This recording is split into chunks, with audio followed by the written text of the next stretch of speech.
নমস্কার, কেমন আছেন সবাই? শেয়ার গৃহকোণে আপনাদের সকলকে স্বাগত জানাই।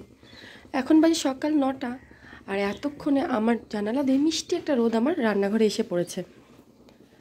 কিন্তু আজকে সকাল থেকেই আমি ঘুম থেকে উঠেছি প্রায় 7:30, তখন থেকে দেখছি এরকম কুয়াশা, মানে কুয়াশার পরিমাণটা আরও অনেকটাই বেশি ছিল, এখন ধীরে ধীরে কিন্তু কমেছে। আর বলতে গেলে এই বছরের এটা কিন্তু প্রথম কুয়াশা। আর এই ঠান্ডার দিনটা আমার কাছে প্রচুর অ্যালার্জির, কারণ মানে শীতটা ধরে আমার সর্দি কাশি এসব লেগেই থাকে। আর দেখো আমাদের এখানে কিন্তু ভালোই ঠান্ডা। আমি সকাল থেকে কিন্তু এই যে হস্টেলে যেটাই পরে রয়েছি, এখনও পর্যন্ত কিন্তু বেশ ভালো ঠান্ডা, আর হালকা রোদ পড়েছে, বেশ মিষ্টি একটা রোদ, রান্নাঘরে ভালোই লাগছে। আর মেয়েদের তো ঘুম থেকে ওঠার পর রান্নাঘরটাই মেন, উঠেই রান্নাঘরে কি করব কি না করব এই টেনশন। তো আমিও রান্নাঘরে চলে এসেছি। সকালে উঠে সকালের বাইরের কাজটা সব সেরে মুখ টুক ধুয়ে একদম চলে এসেছি। এবার কিন্তু চা বসাচ্ছি। এখানে কিন্তু বাবার জন্য আদা গোলমরিচ দিয়ে করছি লিকার চা। এতগুলো চা করছে কারণ বাবা যাবে কাজে, তো সেখানে বাবাকে ফ্ল্যাক্সে চা করে দেবো। যেহেতু বাবার সুগার, সেই কারণে কিন্তু বাইরের চাটা ওই চিনি দিয়ে দোকানে প্রায় হয়, তো ওই না খাওয়ার জন্যই এইভাবে বানিয়ে দিই। আর এখানে আমার জন্য রয়েছে গ্রিন টি, আমি এটা ভিজিয়ে রেখেছিলাম, মানে গরম জলের মতো পাতাগুলো দিয়ে।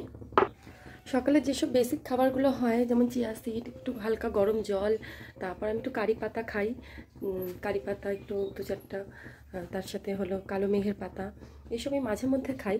আর কারি পাতাটা প্রায় রোজই খাওয়ার চেষ্টা করি। তো সেগুলো খাওয়া কমপ্লিট, এখন একটু এই গ্রিন টি সঙ্গে 2টো ডাইজেস্টিভ বিস্কুট দিয়ে খেয়ে নেব। তার আগে বাবার খাবারটা দিয়ে দিচ্ছি, বাবা বেরিয়ে যাবে। এখানে চা বিস্কুট দিয়ে দিলাম, সঙ্গে ফ্ল্যাক্সে চা করে দিলাম, আর একটু গরম ঠান্ডা জল মিলিয়ে দিলাম। কিন্তু আমি বাবার টিফিনও রেডি করে দিয়েছি, এবার আমি একটু চাটা খেয়ে নেব।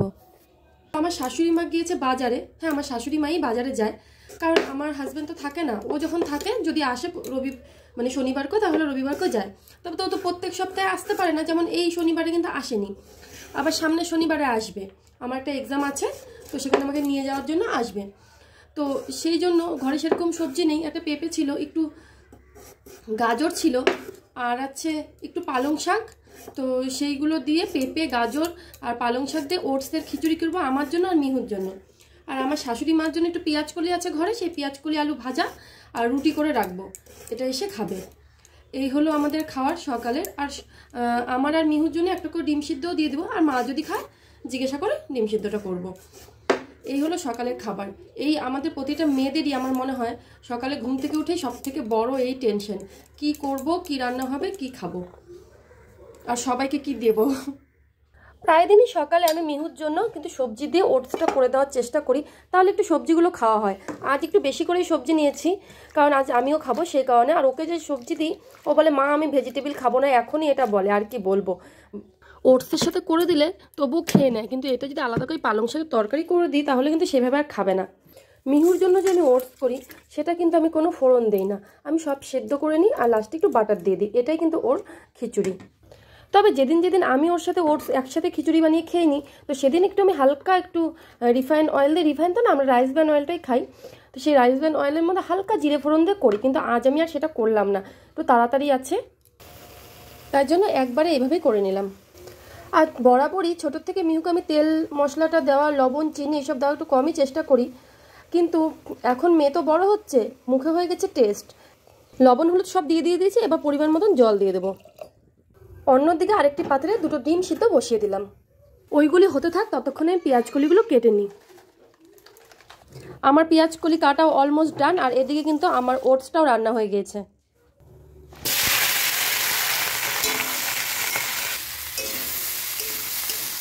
পেঁয়াজকলি ভাজাটা ওদিকে হতে থাক, ততক্ষণ আমি আটা মাখিয়ে রুটিটা করে নিই, নিয়ে রাখি শাশুড়ি মার জন্য। এসে খাবে, বেলা হয়ে যাচ্ছে, 10টা বেজে গেছে। এরপর এখন মিহুকেও খাওয়াবো, তাই খুব তাড়াতাড়ি করে কাজটা করছি। যখন আমার নতুন নতুন বিয়ে হয়, তখন রুটি বানানো তো দূরের কথা, আমি আটাটাও ঠিক মতন মাখাতে পারতাম না, রুটি একটুও ভালো হতো না। তবুও চেষ্টা করতে করতে এখন কি সুন্দর আমার রুটি গোল হয়। আটা মানে রুটি গোল হতো না, ভাজাটা ঠিক হতো না। তাই ভাবি মানুষের সব অভ্যাসের দাস, করতে করতে এখন কি সুন্দর গোল হয়ে যায় রুটি। বাইরে থাকতে আমার মা আমাদেরকে দিয়ে কখনোই সেইভাবে রান্নাবান্না করায়নি, তাই জন্য রান্নার কাজটা সেভাবে পারতামও না।